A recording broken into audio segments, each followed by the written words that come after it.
Listo. Podemos adelantar si se sientan los dos ahí, así no quedas parado.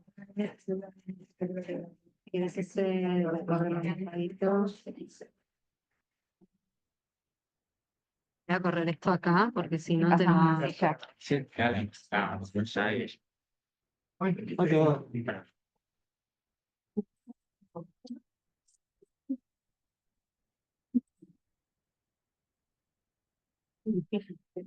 No, está bien. Ya está.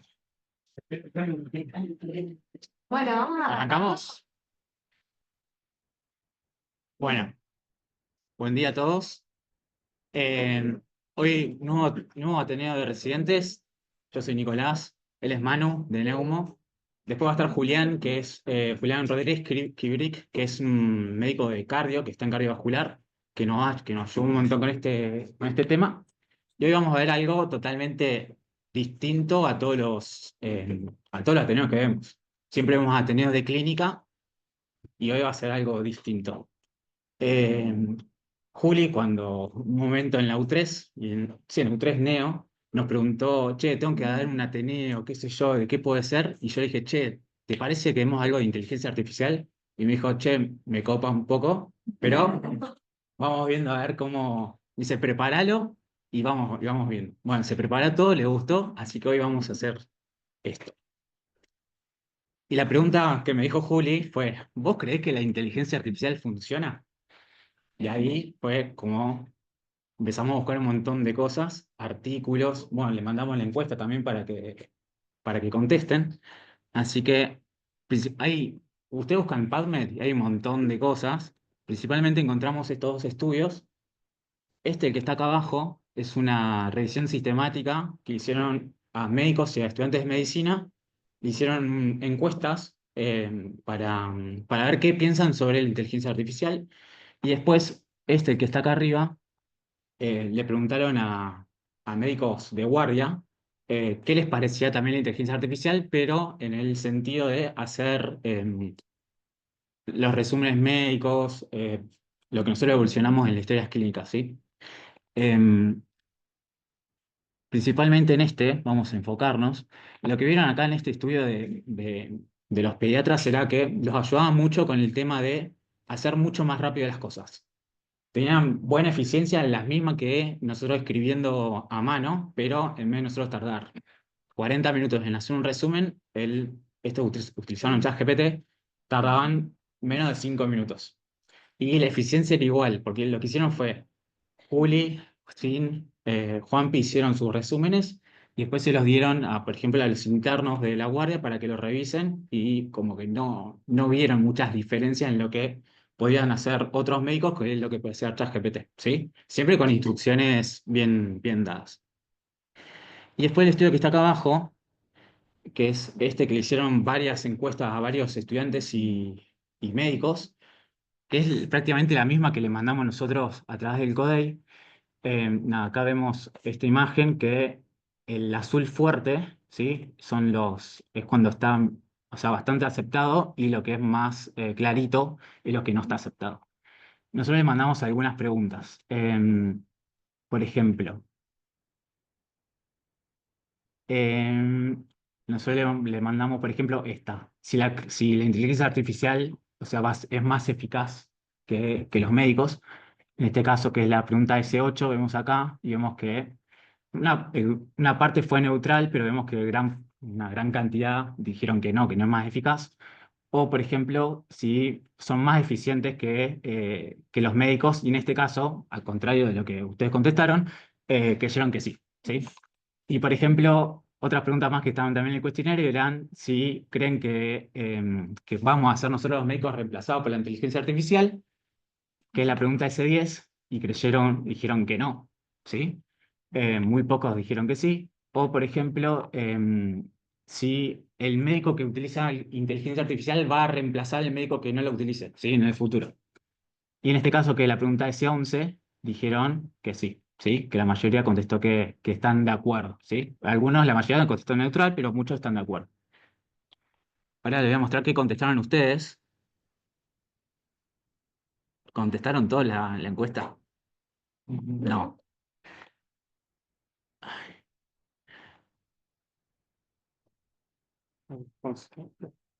Ah, no está. Fíjate, Bueno, hay fallas técnicas.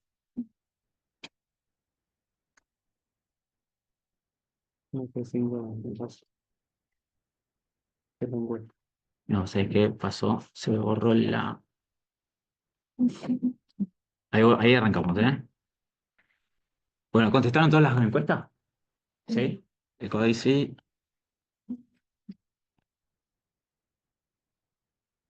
Prácticamente se contestaron las mismas preguntas.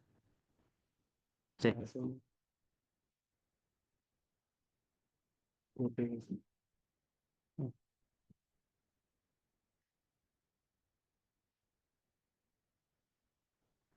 Mi celular.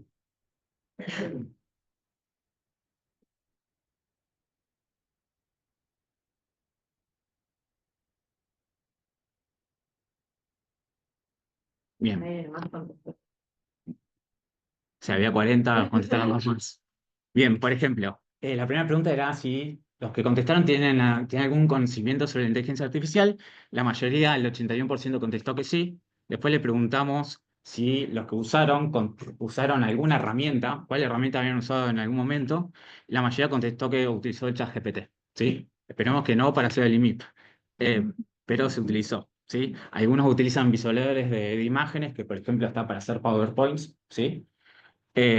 Otros algún chatbot o también están los generadores de imágenes que el ChatGPT, si ustedes pagan, tiene para hacer imágenes. Después preguntamos si creen ustedes que la inteligencia artificial va a ayudar a mejorar nuestro trabajo. Por ejemplo, ayudarnos a tomar decisiones, ayudarnos con las tareas administrativas, por ejemplo, hacer algún resumen, escribir directamente en la historia clínica como una enfermedad actual de la guardia, ¿sí? La mayoría contestó que estaba de acuerdo, ¿sí? Pero un 28%, no, menos. Casi nadie contestó que no estaba de acuerdo, ¿sí? La mayoría está de acuerdo con él, así que está bueno. También una pregunta que también está en el trabajo este que le mostré antes era si creen que la inteligencia artificial es más precisa que un médico. Y acá la mayoría, un 50% contestó que no estaban de acuerdo, al contrario de lo que mostraban en el estudio, ¿sí? Y un 36% o sea, contestó que era neutral, como que no sabían, ¿sí? También preguntamos si es más eficiente que un médico la inteligencia artificial, por ejemplo, con las tareas administrativas, ¿sí? Hacer un resumen de internación. Acá la mayoría contestó que era un aspecto neutral, otro contestaron que estaban de acuerdo y otro tercio contestó que estaban en desacuerdo, ¿sí? Después, acá preguntas más picantes, si creemos que la inteligencia artificial va a reemplazar nuestra tarea de médico. La mayoría, o sea, el 50% contestaron que no están de acuerdo y un 19% que están totalmente en desacuerdo, ¿sí? Muy pocos contestaron que estaban de acuerdo. Y después, otra pregunta que también se las dije era si creen que el médico que utilice la inteligencia artificial va a reemplazar al médico que no la utilice, ¿sí? Como que le va a ganar en cuanto a las actitudes, ¿sí? A los skills. El 33% contestó que estaba de acuerdo, ¿sí? El, el otro 31% contestó que no estaba de acuerdo y un 30% más o menos contestó que era neutral a esa respuesta. Y después, otra pregunta que es más a futuro esta fue más para estudiantes, esta pregunta era si ustedes creen que la inteligencia artificial podría ser más atractiva para estudiar, para como tener más motivación a hacer cosas clínicas de médico, ¿sí? Casi el 40% contestó que sí, que va a ser mucho más atractivo, ¿sí? Y casi un 33% contestó que como no sabe, ¿sí? Así que eso fue lo que contestaron ustedes. O sea, ustedes si empiezan a buscar encuestas sobre inteligencia artificial que empiezan los médicos con todos estos temas, van a notar, o sea, infinidad de respuestas. Algunos que están muy de acuerdo, otros que están recontra en desacuerdo, ¿sí? Y también tiene mucho que ver con el tema de las edades. Médicos más viejos, ¿sí? Están en desacuerdo, ¿sí? De utilizar inteligencias artificiales. Y los médicos más jóvenes están, o sea, como están más empapados en el día a día, están más de acuerdo, ¿sí?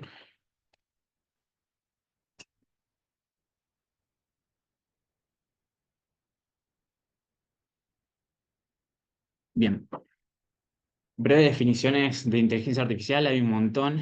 La que dice la RAE, la Real Academia Española, dice que es una disciplina científica que se ocupa en crear programas informáticos que ejecutan operaciones comparables a las que realiza la mente humana, como el aprendizaje y el razonamiento lógico. Si ustedes buscan inteligencia artificial definición en Google, vieron que ahora aparece como una visión general por IA. Dice que es un campo de la informática que se centra en crear sistemas que imiten la inteligencia humana. Esto incluye la capacidad de aprender, razonar, percibir y resolver problemas, comunicarse y ser creativos. Y la Organización Panamericana de la Salud habla de lo mismo, pero se enfoca más en qué áreas se pueden llegar a utilizar. Por ejemplo, en la salud poblacional, la investigación, procesos de cuidado, soluciones para los pacientes o optimización de operaciones en salud. ¿Sí? Después vamos un poco más en la teoría. La inteligencia artificial se abarca un montón de cosas. Acá hay muchos ejemplos de los que usamos. Por ejemplo, reconocimiento de voz es Alexa o Siri, ¿sí? En Apple. Sistema de recomendación, por ejemplo, ustedes ven en Spotify, escuchan dos, tres canciones de la misma banda y al rato, a la hora, aparecen de vuelta las mismas canciones, otros álbumes o artistas muy parecidos, ¿sí? Esos son los sistemas de recomendación. O por ejemplo en Netflix ven una película, una serie española y empiezan a ver serie española a rolete, ¿sí? Después, bueno, cuanto a automatización de procesos de lenguaje, todo lo que tiene que ver con los chatbots, ¿sí?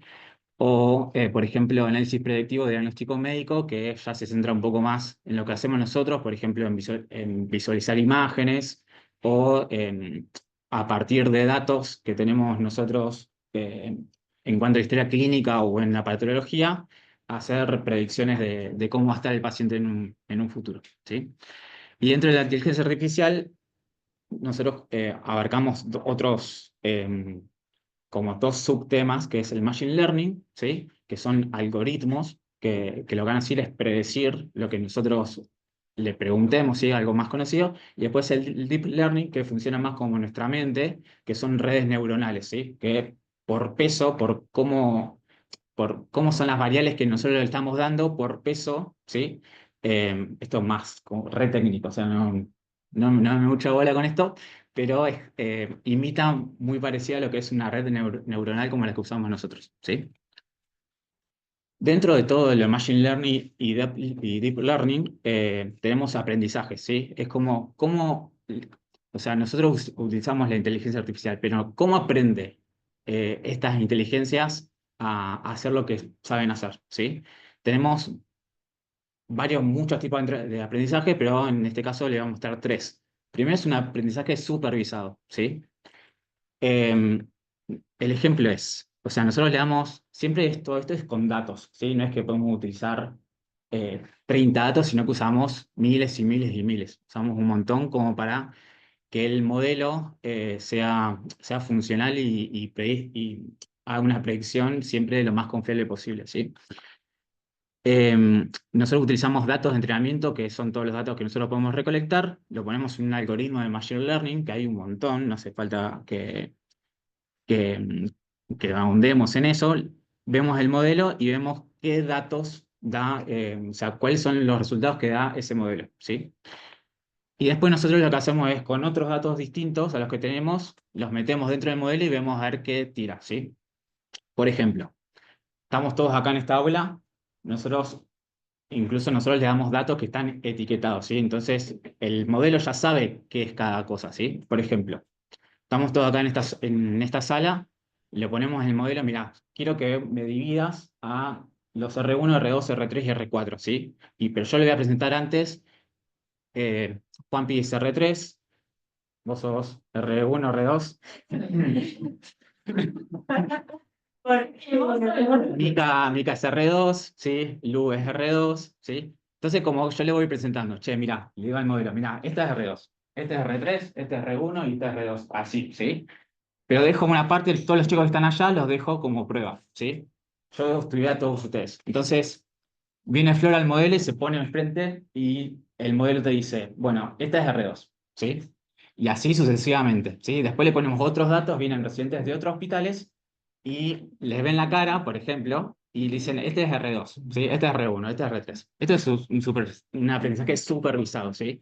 Nosotros le damos datos previos ya conocidos y con el modelo lo vamos entrenando, ¿sí?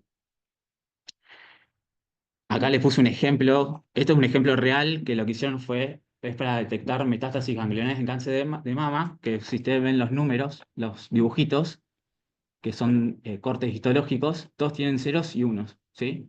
Los unos son los que tienen metástasis, los ceros los que son normales, ¿sí? Entonces, los ponemos en el modelo, le ponemos modelo, se entrena, ¿sí? Le damos otras imágenes, entonces el modelo te va a predecir si tiene metástasis o no, ¿sí?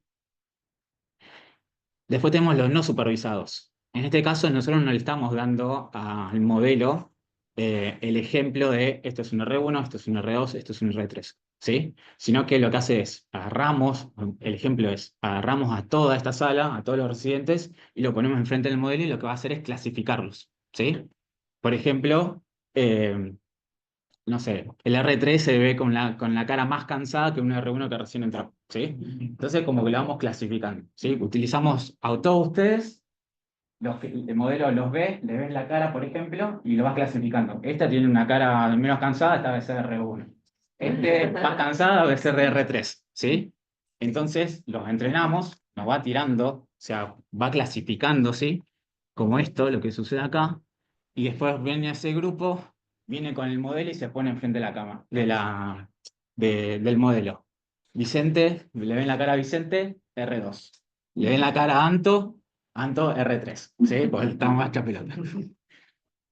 ¿Bien? Así que principalmente hace eso, como que los clasifica, ¿sí? Por ejemplo, acá este ejemplo es muy parecido al que dije recién, clasifica lo que son niños, adultos y los ancianos, ¿sí? Los clasifica por más o menos características.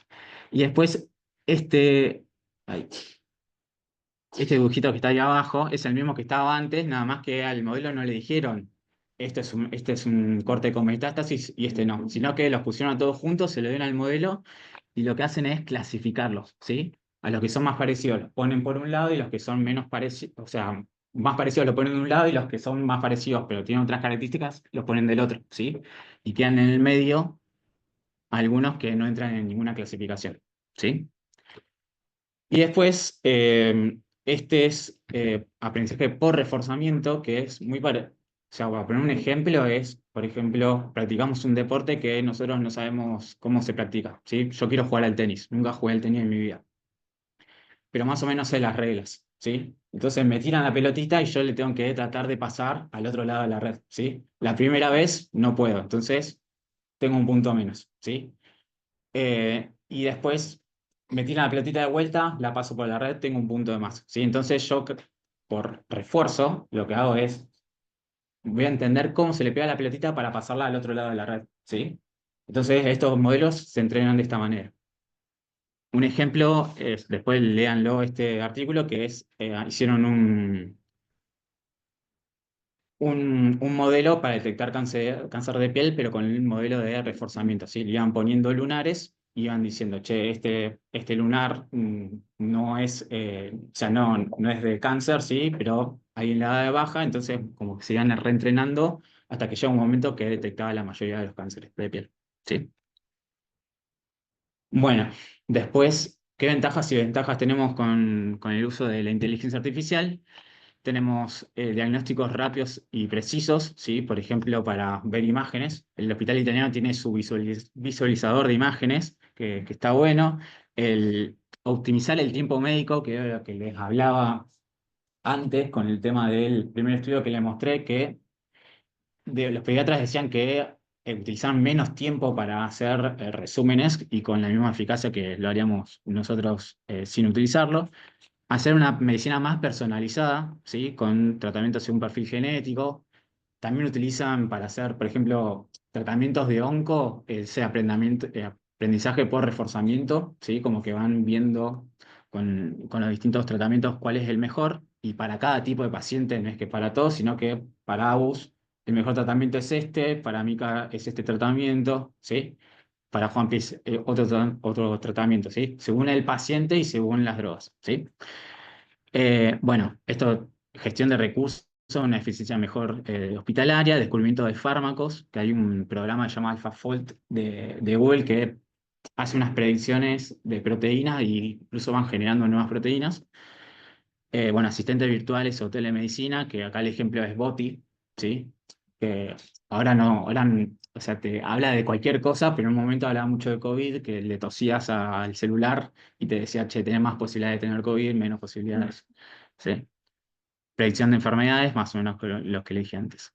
Las desventajas es que la falta de humanización, ¿sí? O sea, nosotros, capaz en un futuro, hablemos, o sea, el paciente hable mucho más con una máquina que con nosotros mismos. Entonces, quizás hay estudios que les parecen que un chatbot es más empático que un médico, pero otros estudios dicen que no, ¿sí? Entonces van a mostrar esa falta de humanidad, ¿sí? Como que estamos hablando con una máquina, nosotros no estamos sintiendo que estamos hablando con alguien común y corriente. Otra desventaja es que necesitamos datos. Y no es que necesitamos poco, sino que necesitamos un montón, ¿sí? Y eso cuesta plata, ¿sí? Y cuesta un montón de cosas, cuestan recursos. Entonces es muy difícil juntar datos para crear un modelo que sea eficiente. Lo mismo con, bueno, lo que hablaba de altos costos de implementación, la falta de explicar, ¿sí? Como que a veces no sabemos cómo toman decisiones. O sea, hay una caja, se habla de una caja negra, ¿sí? Desde los datos de entrada y los de salida, que hay como una caja negra que no sabemos qué pasa ahí adentro, ¿sí? Pero esos son como modelos que son muy grandes y no sabemos qué sucede. Bueno, el riesgo de que todos esos datos que nosotros obtenemos de los modelos se los roben, ¿sí? Dilemas éticos y legales, que después vamos a poner algunos puntos, y después el desplazamiento laboral que para ciertas funciones, ¿sí? Como por ejemplo para ver imágenes. Capaz que en un futuro no hace falta que que estemos tan pendientes de qué dice una imagen, sino que nos van a ir mostrando cosas, ¿sí? Esto es un cuadrito de la organización de la OPS, la Organización Panamericana de la Salud, que te dice cómo se usa la inteligencia artificial en la salud pública y te pone algunos datos, algunos ejemplos. Sí, después nada, vamos viendo. Y después algunas aplicaciones, que estas son gratuitas. La mayoría de las aplicaciones no son gratuitas, hay que pagarlas, ¿sí? O las utilizan las instituciones. O sea, nosotros humanos mortales, eh, de acá de Capital de Argentina, tenemos poco acceso a las herramientas gratis. Capaz que si vamos a algún otro hospital de afuera, es mucho más fácil obtenerlas. Tenemos esta que se llama Skin Vision App, que es una aplicación para detectar eh, o sea, es una herramienta para predecir qué probabilidad tenés de que un lunar sea un melanoma. Se le voy a mostrar acá, pero son un montón. Lo que hace es, a través de la cámara del celular, vemos el lunar y te va prediciendo a ver qué posibilidad tenés de que eso sea un melanoma, ¿sí? Para que les muestro, se van pasando el celular y les muestro una imagen.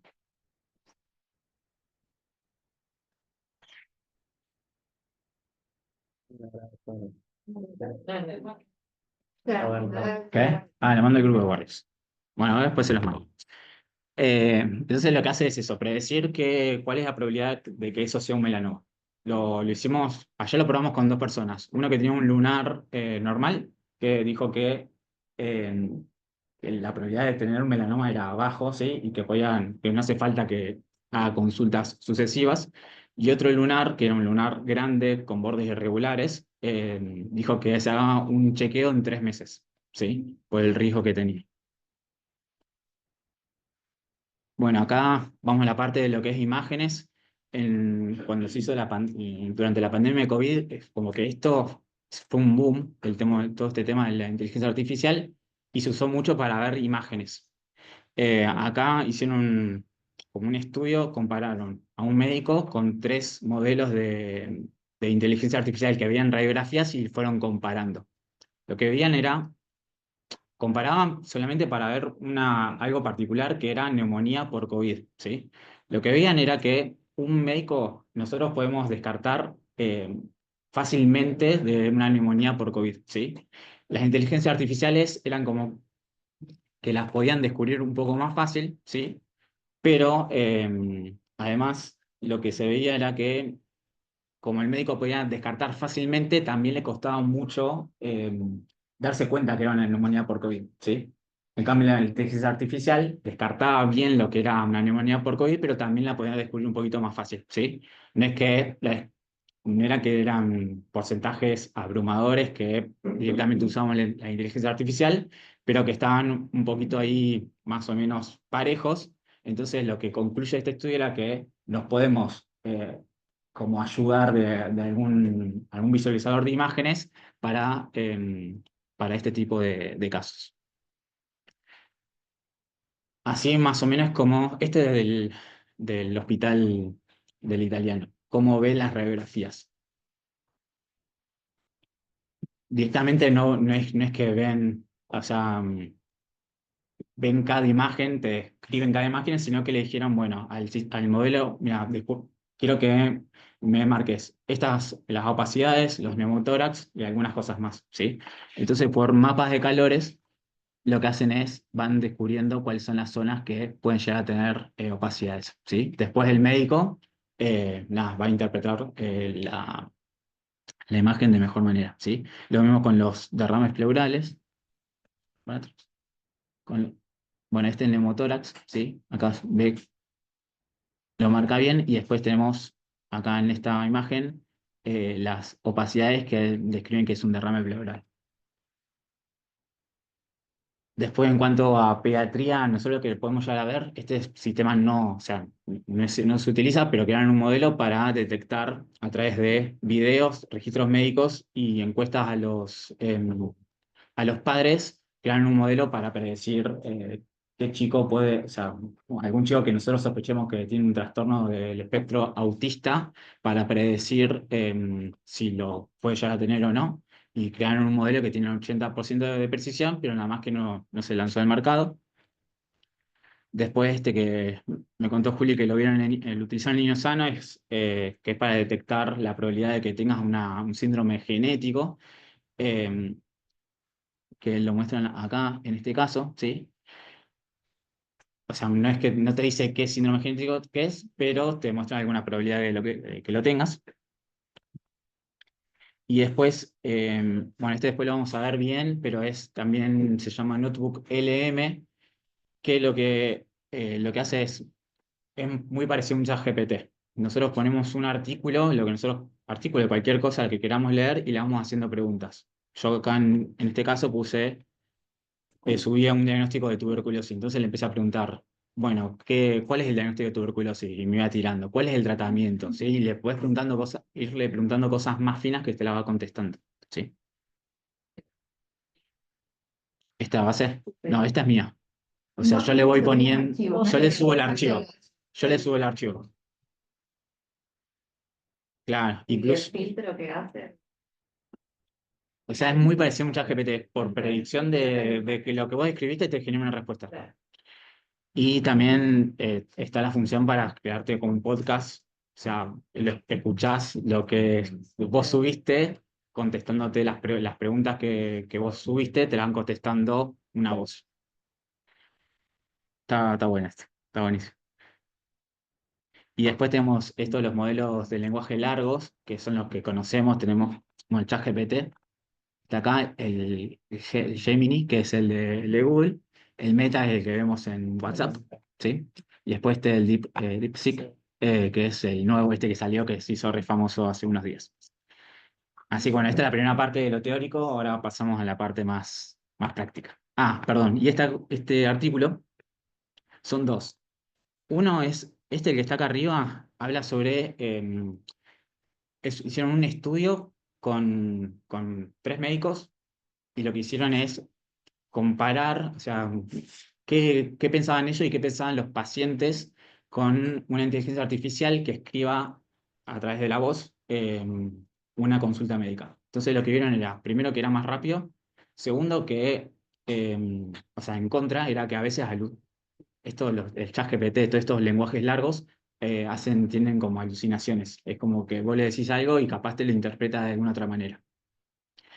Vieron eso del lado de lo malo, ¿sí? Pero por un lado era más eficiente, por otro lado también veían que el médico tenía mucho más tiempo y mucho más concentración para hablar con el paciente, a lo contrario que nosotros estamos, a medida que estamos con la consulta, estamos escribiendo en la compu, ¿sí? Entonces no estamos prestándole tanta atención y lo que vieron los pacientes fue eso, que se sentían como más escuchados, o sea, como y que la comunicación fue mucho más fluida utilizando este tipo de sistemas de reconocimiento de voz y que te vaya escribiendo una historia clínica que nosotros le podemos decir que la escriban como nosotros queremos, ¿sí?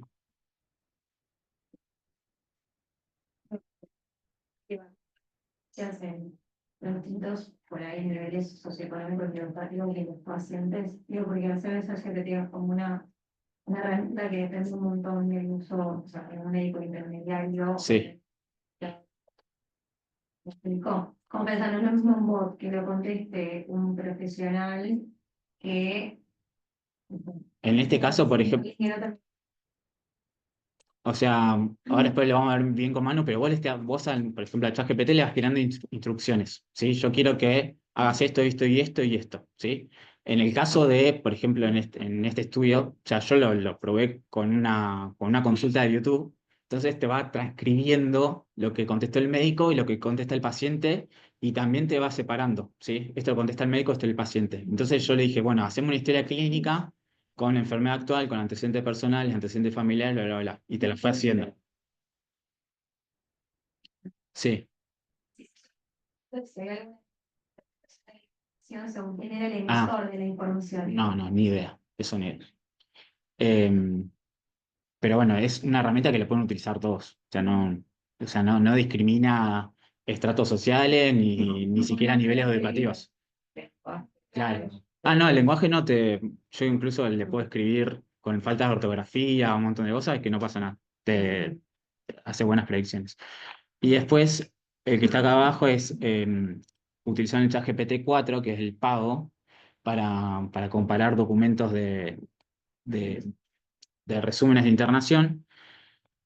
Acá en este cuadro que está acá arriba, ven, o sea, tenemos en la primera columna, que es ¿cómo? Sacamos la barra, sí. Tenemos la... Vos seguís, vos seguís. Tenemos, en este cuadro que está acá arriba tenemos, o sea, utilizaron médicos suecos y médicos suizos. Y hicieron tres casos que lo escribieron los mismos médicos y tres casos con ChatGPT. Lo que hicieron, vieron por tema tiempo, cuánto tardaba un médico en hacer una nota versus ChatGPT. En la mayoría de los casos, cuando lo hicieron los médicos, tardaron más o menos 30 minutos en hacerlo. Si lo pidieron en ChatGPT con ciertas instrucciones, lo hicieron en 2 minutos. ¿Sí? Mucho más rápido. Y acá, en el que está acá abajo, vemos que el humano, o sea, vieron como eficacia, acuerdo si no, no me acuerdo cómo es el término, pero vieron qué tan acertado fue el diagnóstico, eh, qué tan acertado fue en el lenguaje, ¿sí? Y qué tan acertados fueron en la enfermedad que estaban escribiendo. Lo que es violeta es lo que se comparó en el humano, ¿sí? Y lo que está en azul, ¿sí? Es el ChatGPT. Entonces, vimos en 3 casos, acá eran 6, pero en 3 casos particulares de los que son de los suecos, es que en ciertas áreas el chat, o sea, la inteligencia artificial fue un poquito mejor que lo que fue que el médico. Que esto no, o sea, no es que le decimos, che, hacemos un resumen de internación, sino que nos va a ayudar, ¿sí? Nosotros tenemos que también chequear todo lo que la inteligencia nos describe, ¿sí? ¿Cuánto Porque ahí, por ejemplo, te mide lo que tarda en darte la notita, ¿no? Sí. Y vos enseñarle. O sea, con ChatGPT le escribís, ahora lo ven bien con mano, pero le escriben bien una instrucción, ¿sí? Lo que vieron en este estudio era que tardaron más. O sea, es una cuestión de tiempos. Tardan más en escribir un prompt o sea, unas instrucciones que se ajusten a lo que queremos hacer. O sea, tardan más en eso porque lo que hicieron fue hicieron una instrucción, pasaron el resumen y esto lo fueron mejorando, ¿sí? Entonces tardaron más en eso, ¿sí? Que en después generar las notas, ¿sí? Entonces tardaron más en eso. Si yo me pongo a hacer un resumen y lo voy haciendo todos los resúmenes, voy a tardar 30 minutos siempre. Pero si yo me pongo una hora en hacer una buena instrucción, después en los resúmenes que sí me voy a tardar 3 minutos. Claro, Esa es la diferencia. eso es lo Y, que- y el lenguaje, incluso puede llegar a tener el mismo lenguaje que utilizamos nosotros, la misma confiabilidad en cuanto a la enfermedad actual, a todo lo que nosotros le queremos describir, más o menos tiene la misma, o sea, es bastante parejo todo. Entonces, lo que hago con un historial, Sí. más largo que pero si tuviéramos que considerar un alta, Ujú. tendríamos que darle toda la información con sus antecedentes para que te haga el informe, que sería lo correcto, Claro. que es lo que tenemos. En cuestión de tiempo, o sea, hasta explicarle decir, ¿sabes qué? Tal fecha hizo una bacteremia por esto, y se hizo esto, y después cursó con esto, y en el otro aspecto, o sea, como que no sé Ahora lo vamos a ver. qué tan... Ahora lo vemos. Ahora hay ejemplos. La historia clínica electrónica. Sí. Ahora le llegamos con... Porque hay un par de detalles que hay que tener en cuenta que no tenemos, obviamente. Claro, sí, obvio, tal cual. Ahora lo vemos. A ver, hay otro estudio que no lo puse que los médicos agarraban el iPass, copiaban todo el iPass y se lo ponían al ChatGPT y le decía, haceme un resumen de historia clínica. Entonces, nada, ahí, pero no es que, claro, ver cómo estaba el iPass, ¿sí? Lo que quiero decir, hay mucha parte nuestra, nosotros tenemos que tener buenos datos y darle bien las instrucciones como para hacer un buen laburo, ¿sí? Pues si le damos el iPad que tenemos nosotros ahora en la 10, que es un quilombo, que tenés 1000 cosas, es como que por más instrucciones que nosotros le demos, lo va a hacer mal seguramente, ¿sí? Listo, y ahora quedan con mal. Bueno, ¿querés hablar algo, Juli? ¿Antes o arranco yo? No, bueno, yo soy de nuevo el invitado especial, soy Manuel Domínguez, soy R1, por eso estoy nervioso. Bueno, yo me formé, hice una diplomatura en inteligencia artificial en el Favaloro y además hice algunos cursos que estaban baratos online. Aprendí un poquito. Ya puedo sacar algunas conclusiones. Una de ellas que se saca en Argentina, que hoy en día la inteligencia artificial no es más costo efectiva que, por ejemplo, otros programas que ya existen en medicina, o por ejemplo, el ojo entrenado de un especialista, ¿está bien? Entonces, está muy de moda, hay muchas clínicas que la pagan, pero por ejemplo no es algo para que insistamos ahora que, qué sé yo, el código, el gobierno lo pague porque quizá no va a mejorar tanto, pero sí es el futuro, claramente, ¿está bien? O sea, claramente si nosotros lo aprendemos a hacer bien, que nosotros seguramente lo tengamos más en unos años, lo vamos a poder utilizar en los próximos años de una manera correcta, ¿está bien?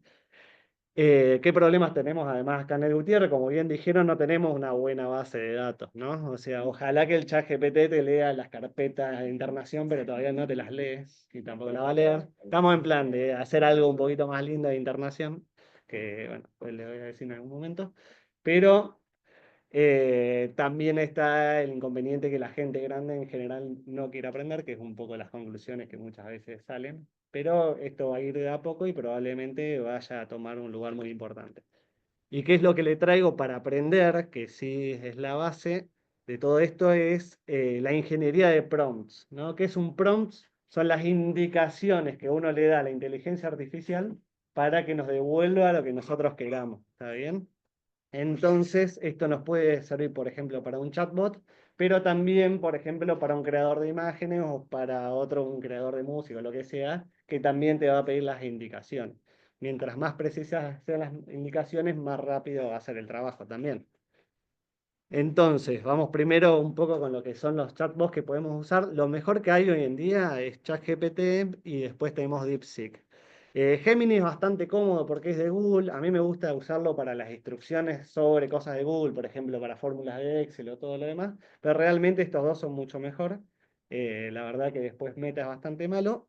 Y Este también lo puse, que es Consensus, que es un customizado de ChatGPT que directamente sirve para investigación, que va directamente a bases académicas, a PubMed, y te analiza directamente esa data y no directamente todo el internet, que puede haber cualquier cosa, ¿no? Que igualmente eso lo puedes pedir bien al ChatGPT. ¿Qué ventajas tienen estas dos? Que además de buscar en la web, analizan, o sea, razonan, que no tienen todas las otras inteligencias artificiales. Está muy de moda, así que si buscan en Google van a ver que hay mucha basura, mucho spam de algunas aplicaciones que vos, tipo, le das 2 prompts y enseguida te quieren cobrar. Tengan en cuenta de que si ustedes buscan ChatGPT en Google, la mayoría de las opciones no son ChatGPT. Entonces, yo les recomiendo directamente, en vez de buscarlo por Google, poner chatgpt.com o openai.com y ahí te va a salir el verdadero, ¿está bien? Por ejemplo, si ven la página es chatbotapp.ai. No, ese es spam. Este tampoco. Bueno. ¿Qué utilidades encontramos hasta el momento?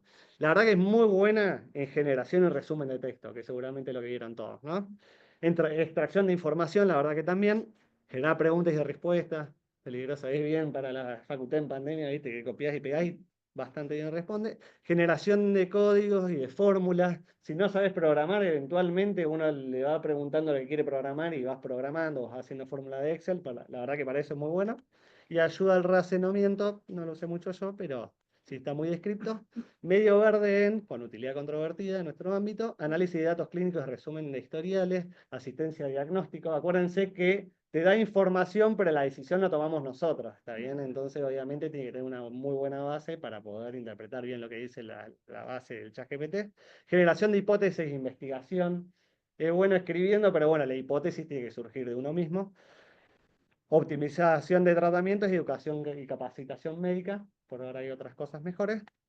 Y acá puse, pedirle al ChatGPT que te haga todo el email, tampoco está bien, ¿no? Bueno, acá puse Prompt Engineer, que es el arte de escribir indicaciones para que la IA haga lo que queramos. Te da resultados más confiables, incorporar datos dinámicos, limitación en datos del modelo, límites de contexto y muchas otras dimensiones, ¿está bien? ¿Qué es lo que vamos a aprender hoy?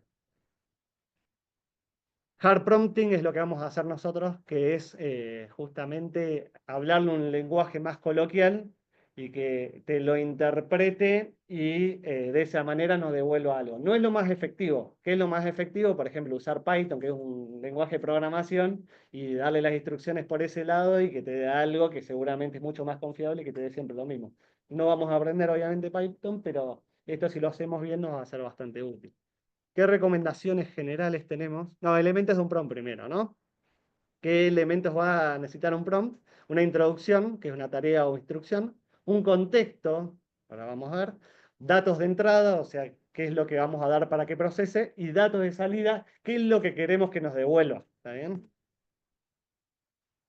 Consejos generales. Mucho mejor funcionan si le damos las indicaciones en inglés. Acá les dejo un traductor, el DeepL, que la verdad que funciona bastante bien con estas dos inteligencias artificiales. Está bueno siempre otorgarle un rol a la inteligencia artificial. O sea, ponete en el lugar de médico pediatra que va a presentar en un congreso en Argentina, entonces se ubica en lenguaje, en qué tiene que usar, qué no, para armarte después el texto, ¿no? Ser lo más específico posible, ¿no? Si divagamos no va a entender. Evitar imprecisiones y no pedirle lo que no queremos que haga. No es muy bueno analizando lo que no queremos, si es muy bueno analizando lo que queremos. Entonces seamos específicos en lo que sí queremos. ChatGPT y DeepSeek, ¿por qué son las mejores? Tiene esta linternita, o en caso de DeepSeek, el DeepThink, que razona, que esto lo hace mucho mejor. Y además también podemos cargar archivos, que acá hay un más, y acá, por ejemplo, está el clásico clip, que nos puede analizar distintos tipos de archivos de distintos formatos, ¿no? ¿Cuáles son los mejores tipos de archivos para usar como entrada? Bueno, es el texto plano, o sea, el punto .txt, que es copiar y pegar un texto, eso lo analiza bastante bien. El Markdown, lo puse en negrita porque ahora es el que vamos a explicar, que además del texto plano, también te resalta lo que a vos te es más importante. El CSV es el formato de Excel de columnas, pero que entiende mejor las máquinas, que eso lo pueden, si tienen un Excel, lo descargan en CSV y después se lo mandan en ese formato a ChatGPT. Y los que no tanto, hasta ahí nomás, o sea, la verdad que son bastante buenos. El ChatGPT es muy noble y te entiende todo, ¿no? Pero para otras chatbot o inteligencia artificial no tanto. Los PDF, los Word, son mejor convertirlos en formato texto o en Markdown para que funcione mejor. Y el Excel, vamos a transformarlo primero en CSV para que lo pueda analizar, ¿está bien? Lo que puedes pedir, porque obviamente nosotros no sabemos escribir en Markdown, es pedirle al ChatGPT primero que te lo traduzca a Markdown y después darle eso como prompt. ¿Está bien? Entonces lo haces en 2 pasos. El Markdown, para que sepan, por ejemplo, cada encabezado, el primer encabezado, el más importante, le ponemos un numeral, el segundo 2 numeral, el tercero 3 numeral. Cursiva es entre 2 asteriscos, negrita entre 2 asteriscos, perdón, y de cursiva entre 3, y mientras más asterisco, más importante es la frase. Y los enlaces se pone ahí entre corchetes, ¿está bien? Bien, vamos a practicar entonces. Vamos a hacer que estamos por presentar, por ejemplo, un reporte de caso en la SAP. Es algo bastante simple que te lo puede hacer muy rápido, pero por ejemplo que te pide un texto que tiene que tener una introducción, objetivo, descripción y conclusión y tiene que tener 250 caracteres a máximo 5000, ¿no? Pero vamos a tratar de hacerlo lo más corto posible. Entonces, vamos a ir a prompt. Yo me hice unos prompts, así no los tengo que escribir acá, pero lo podríamos hacer. Vamos a hacer el mal ejemplo y después el buen ejemplo. ¿Está bien? Hay una cosa que hay que tener en cuenta. Yo probablemente si yo ahora uso mi cuenta, me va a tirar lo que yo quiera, porque ¿qué hace? Se retroalimenta de lo que yo ya estuve usando toda esta semana. Entonces capaz que le pongo cualquier cosa y me tira lo que quiera. Entonces vamos a abrirlo en una pestaña separada, ¿no? Porque si no es medio tramposo. Capaz que me cae y me pone lo que yo quiera, ¿no? Entonces vamos a tirarle un prompt bastante simple que dice, hacemos un breve texto que consista en una introducción, objetivo, descripción y conclusión sobre este paciente. Que ponele que es algo que podríamos escribir cualquiera. Y agarramos el resumen de internación que teníamos nosotros y agarramos y como queremos agilizar las cosas, lo copiamos y lo pegamos todo, ¿no? Esto es como el mal ejemplo, ¿no? ¿Qué puede pasar entonces? Le pegamos todo, le mandamos, o cero no los quiero, lo mandamos, ¿no? Entonces esto es lo que uno habitualmente hace y me va a dar un texto que dice, el presente informe describe un caso de un paciente pediátrico. Ahí ya me enojé, porque claramente yo no quería que me hable del paciente, quería que me haga un reporte de caso, ¿no? Te tira los puntitos, que los odias porque es obvio que es ChatGPT. Y después te sigue con la descripción, la conclusión y te habla todo el paciente, ¿no? Que no tiene coherencia. ¿Qué puede hacer uno? Uno puede ir hablando del ChatGPT. Entonces, yo lo quería en formato, ponerle reporte de caso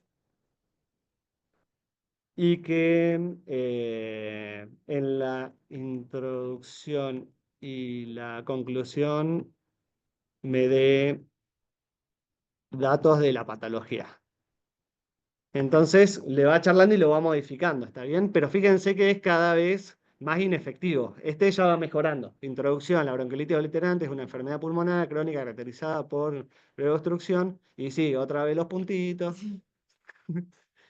Y yo le dije un breve resumen, pero ¿cómo sabes si es un breve resumen? ¿Cuántas palabras? O sea, uno debería ser más específico y empezar a aclarar, ¿está bien? Entonces tenemos algo un poquito mejor que lo anterior, pero seguramente empieza a divagar pues, en muchos sentidos, ¿está bien? A veces, muchas veces de base no sirve, no es lo ideal. Entonces, ¿cómo vamos a hacer un buen prompt? ¿Está bien? Este sigue escribiendo. Vamos a dejarlo. No lo vamos a leer todo porque vamos a tardar mucho. Entonces vamos a ir al prompt número 2, que es el que podríamos hacer, ¿no? Para tener. Este sí vamos a usar mi cuenta porque es gratis, pero tenés que tener una cuenta para, para poder usar, analizar y un par de cosas más, ¿no? Entonces, ahora sí cambio el prompt y vamos a leer este, que está un poquito mejor hecho, ¿no? Fíjense que yo lo primero que hago, en vez de que me mande todo directo, es que quiero que el ChatGPT me haga un prompt en formato Markdown de lo siguiente, para luego completar los datos y ser procesado eficientemente por un chatbot. Entonces yo le digo que me haga el prompt para que ella misma después lo analice, ¿está bien? Ponete en el papel de un pediatra. Quiero que escribas un reporte de caso de un paciente para presentar un congreso de pediatría. Vamos a poner en Argentina, si queremos, ¿no? En Argentina. El título de mi texto es, vamos a poner acá el texto, el título del texto. El foco de mi discusión es, inserte el foco, los datos del paciente son los siguientes, acá quiero resumen. Estas son las citas bibliográficas, las ponemos acá. Bueno, 3 comillas de cita bibliográfica, esto es un idioma de ChatGPT. Y el resultado tiene que ser un texto entre 150 y 200 palabras, sin incluir las usadas para la bibliografía, y tiene que estar en español y tiene que respetar la estructura donde tiene que incluir una introducción, un objetivo, descripción y conclusión. ¿Está bien? Entonces yo agarro y le pido esto y me lo hace en formato Markdown, que es el que habíamos aprendido. O sea, yo no sé un pedo de Markdown, pero mira, ya lo tengo acá. Entonces, ya tenés todo para que después copies y pegues en las instrucciones, paso por paso, cada una de las cosas. ¿Está bien? Este me dio unas instrucciones, yo voy a usar unas que ya tenía hechas, que las usé la otra vez, que por ejemplo me salió esto, ¿no? Reporte de caso, instrucciones, título, toda la bola, y lo vamos a ir copiando poco a poco, ¿no? Entonces, reporte de caso, le ponemos el título, yo quiero una de bronquiolitis obliterante postinfecciosa, reporte de un caso, foco de la discusión, diagnóstico y mala evolución sin tratamiento adecuada. Cuando le pegas el texto, uno si le pega todo, quizá te va a agarrar datos que a vos no te importan. Entonces, ¿qué es lo ideal? Si a vos no te importa, por ejemplo, un antecedente social, se lo borrás. Y le pegás solamente los aspectos que a vos te importan y la evolución que a vos te importa. ¿Está bien? Eso es importante. Entonces, acá le copié solamente los aspectos respiratorios y la evolución, que era lo que me importaba. Le puse la cita bibliográfica, que ahora lo vamos a ver, pero por ejemplo, el otro lo que hizo fue agarró el internet y me lo buscó directamente. Pero yo digo, che, yo quería que me lo cite de algo confiable. En este caso, yo quiero el texto que escribió Colom, por ejemplo, ¿no? Entonces lo abrís. Dijimos que PDF no funciona tan bien. Bueno, lo que podemos hacer es transformarlo en Markdown. No lo voy a hacer ahora porque va a tardar más. Y la otra alternativa es descargarlo acá.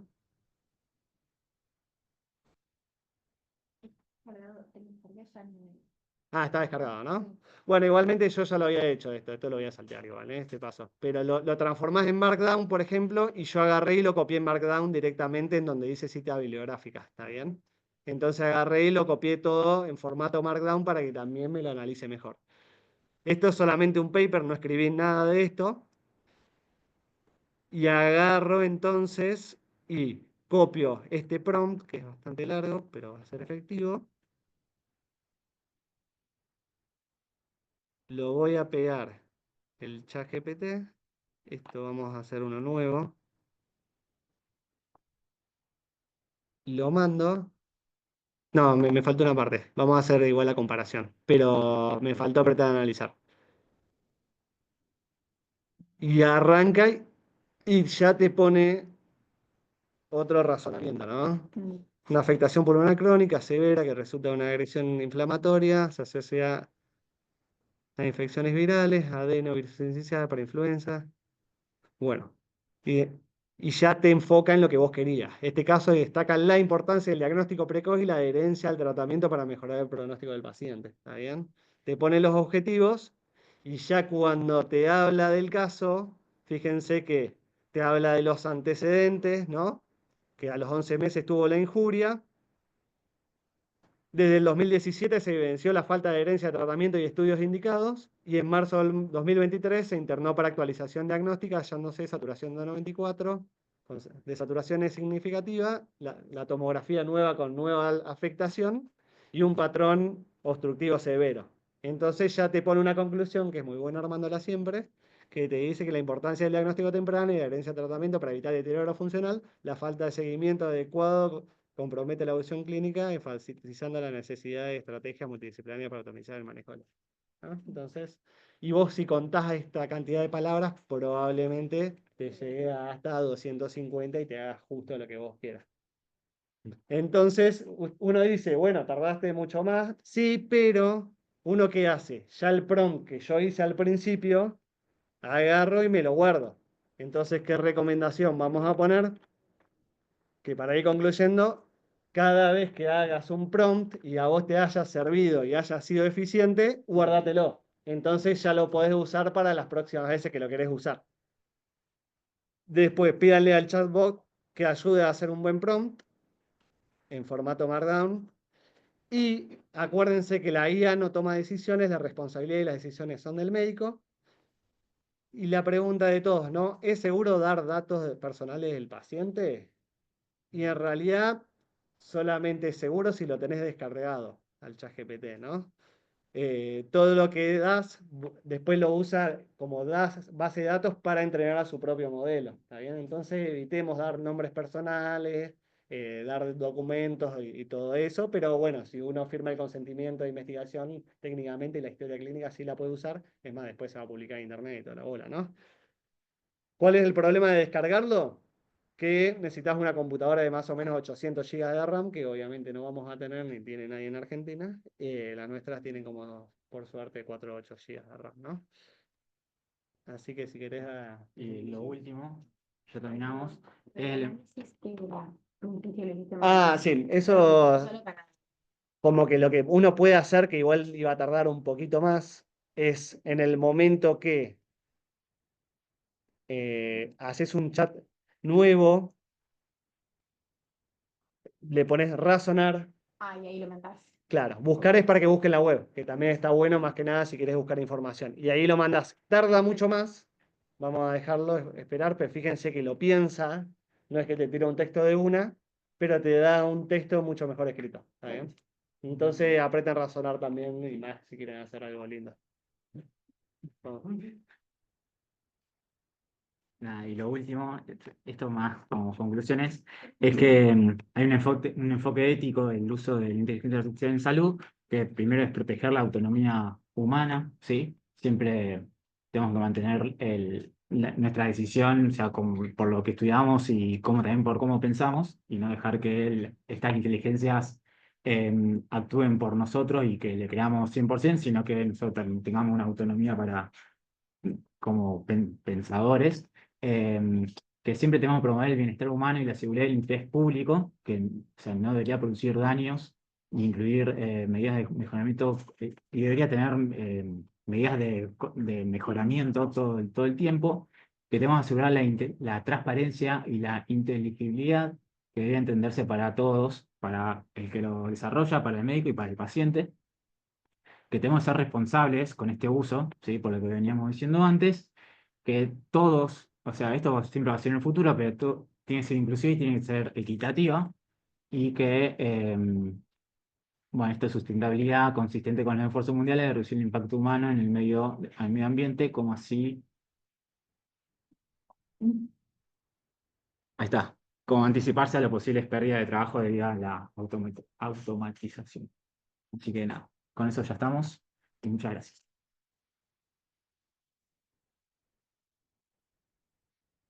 No sé si querés decir. A ver, Julián de Cardio. No, la verdad que estuvo súper. Creo que el punto que más prima ahora con todo esto son dos. Una que no nos va a reemplazar, por lo menos en corto y mediano plazo, sino que vamos a tener que aprender a convivir con la inteligencia artificial y a usarla. Creo que la aceptación y la adaptación temprana de estas tecnologías nos va a ayudar mucho en el acción al médico, pero la empatía que tenemos y el uno a uno con los pacientes, eso es irreemplazable por ahora. Está bueno que vos dijiste las aplicaciones que hay para la historia clínica, para ir completando. Hay una que si quieren pueden usar que se llama Inbox, que te dan un mes libre si no sale un huevazo. Sale creo que $40 por mes, 40 euros por mes, es una española, que está en español todo. Para la lectura vos programás más o menos la historia clínica como querés, vas hablando con el paciente y ahí, a partir de lo que vos programaste, te construye una historia clínica. Se puede usar, yo la probé, está bastante buena. Te construye. Para personalizarla cuesta un poquito, pero la verdad que está buena. Para instituciones se usa mucho.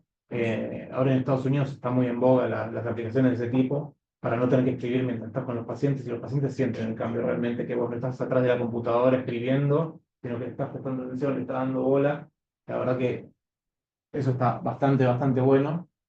Y la otra conclusión que quería dar, se me fue un poquito, me fui por las ramas, pero no, básicamente que es la adaptación temprana, que me parece que en estos casos es medio vital. Como pasó mucho, ustedes ya vinieron con el CIGEOS incorporado a nuestras vidas, para consultor y para todo, pero antes cuando empezamos nosotros, el CIGEOS fue un lío.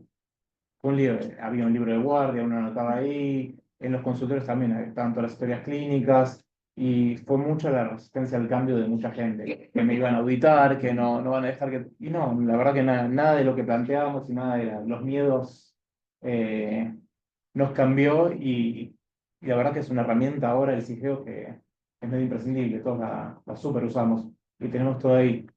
Y esperemos que llegue pronto el módulo de internación, que no creo que hasta el 2026 lo tengamos, pero... No creo, o tampoco está. Pero bueno, la verdad que es una cuestión alucinante todo esto, todo el cambio que se da, y ir incorporando, ir sumergiéndose en estas cosas, la verdad que es alucinante, más con el cambio que se vieron estos últimos años con el chat GPT. Y la otra cosa, si ya me acordé, que los modelos de inteligencia artificial, a fin de cuentas, son todos algoritmos. Y la cuestión de los algoritmos es que los programan programadores e informáticos, y no médicos. Con lo cual, también ahí en la transparencia de algoritmos, en poder abrir las cajas negras, en poder ver qué es lo que se fijan, y en poder tener una devolución y un ida y vuelta con la gente que lo programa, también está. Hay muchas aplicaciones y muchos algoritmos que no se saben qué tiene adentro, no hay una transparencia ahí, y la verdad que el uso de esos no termina de cerrar en muchas cosas. Y como decías vos, respecto a los datos, para darles una brevísima cosa en cardiología, la verdad que hay cosas alucinantes, sobre todo en análisis de imágenes, en este caso de electrocardiograma, o de las redes convolucionales, que son las redes de Deep Learning, son espectaculares para analizar imágenes. Y un pequeño caso es el de la Mayo Clinic, que hicieron un algoritmo para interpretar electrocardiogramas. Y necesitaron, para un electrocardiograma infantil, 100.000 electrocardiogramas con el correlato del ecocardiograma, para poder hacer una pequeña boludez, que es identificar varón o mujer en el electrocardiograma. Es alucinante, ¿no? Que puede identificar con un 85-88% de probabilidad cuál es mujer y cuál es varón. A mí me hace un electrocardiograma y no puedo ni de cerca adivinar, pero 100.000 electros para solo identificarse eso. O sea, y el volumen de datos que se requiere es tremendo. Estamos. Gracias.